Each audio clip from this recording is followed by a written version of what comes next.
Welcome! In front of me I have Honor Watch ES and I'm gonna show you how to unpair this watch from the Android phone.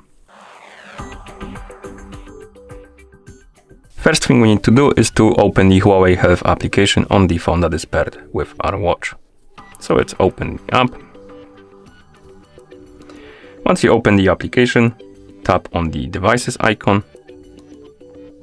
Here you should see your Honor Watch ES on the list of devices. Select it.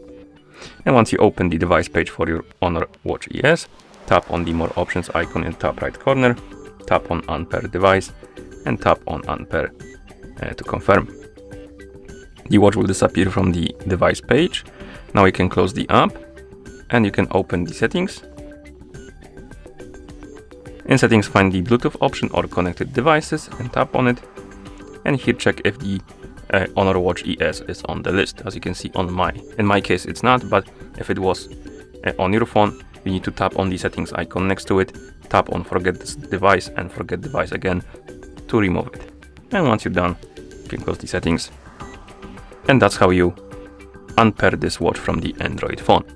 Thank you for watching. If you found this video helpful, please consider subscribing to our channel and leaving the like on the video.